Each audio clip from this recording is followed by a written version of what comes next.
నమస్తే,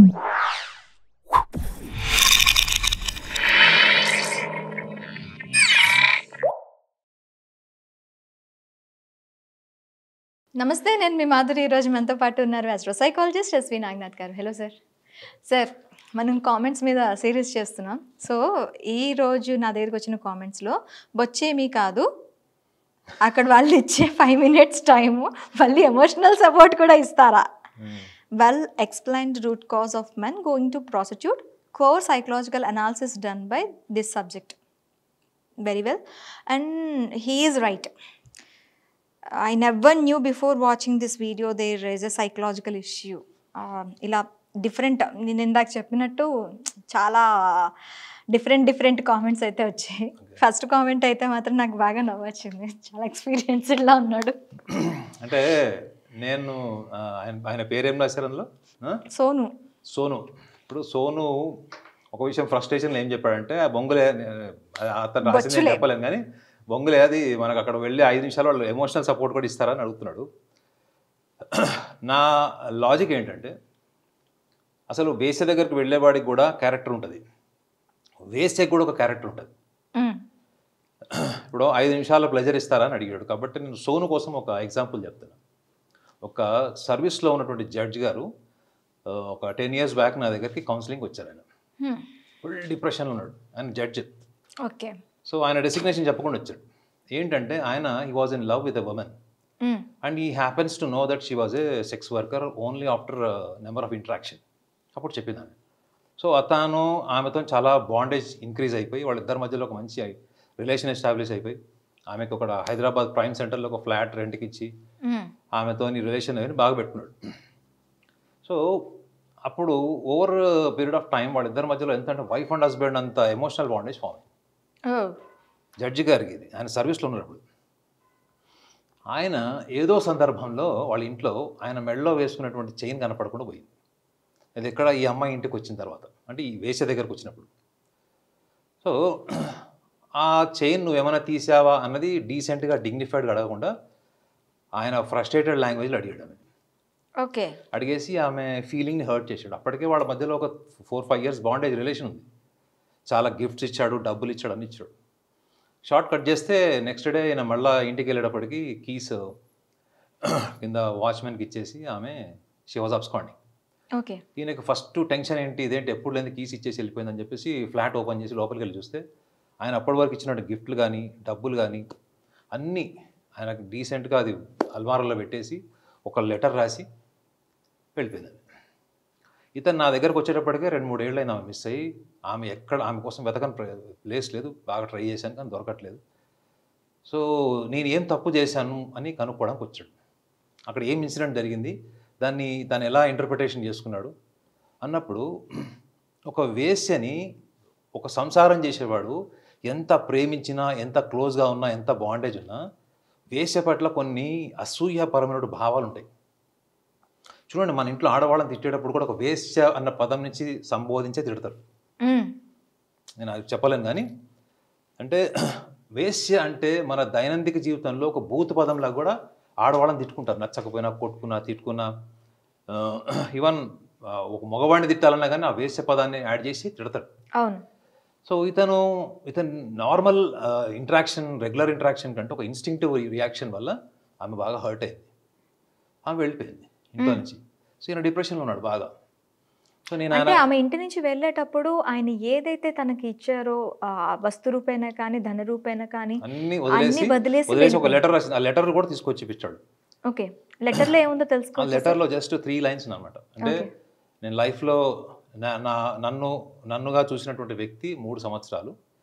ఈ 3 సంవత్సరాల తర్వాత మళ్ళీ నేనేంటో కూడా గుర్తు చేసిన వ్యక్తి కూడా మీరే అని, నేను ఈ సమాజానికి ఎప్పటికి కూడా ఎంత నైతికంగా ఉన్నా పనికిరాను అని రాసి వెళ్ళిపోయింది.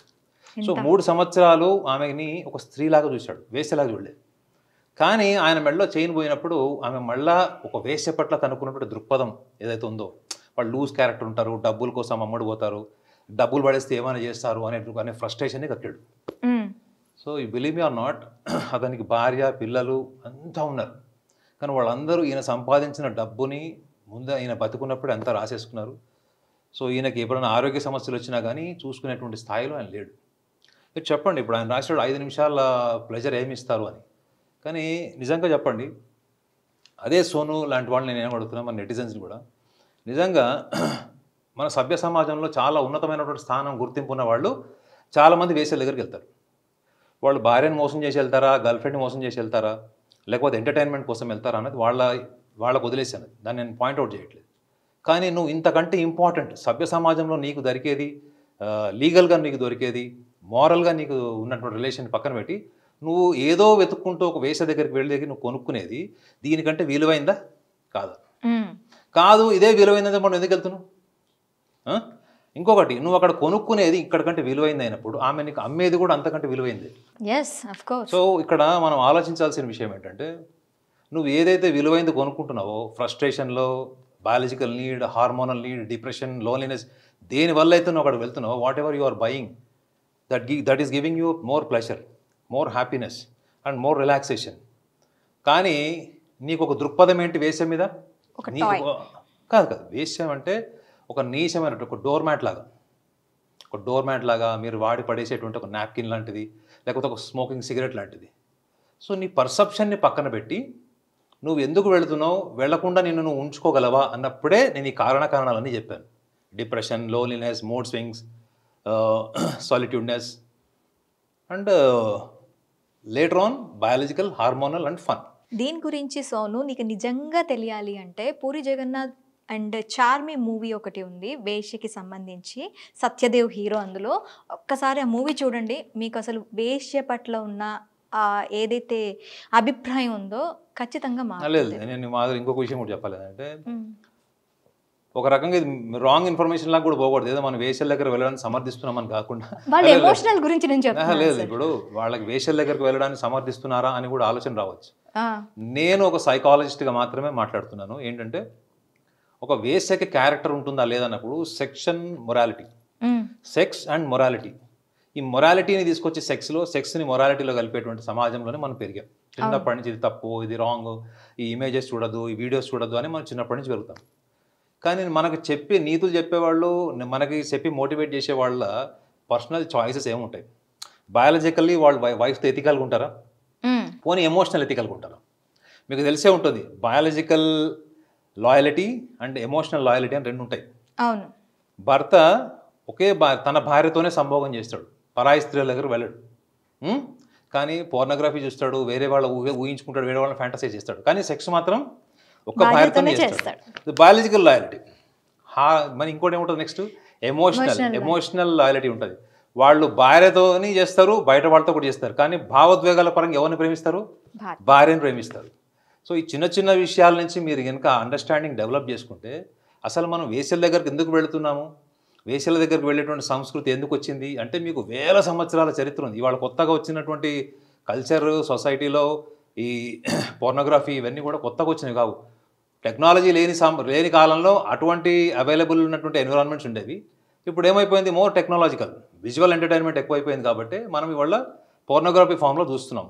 కానీ మనకు ఎందుకు ఫ్రస్ట్రేషన్ అంటే, ఈ ఫ్రస్ట్రేషన్ వెనక బూతులు ఉంటాయి చూడండి, బూతులు తిడతారు చూడండి.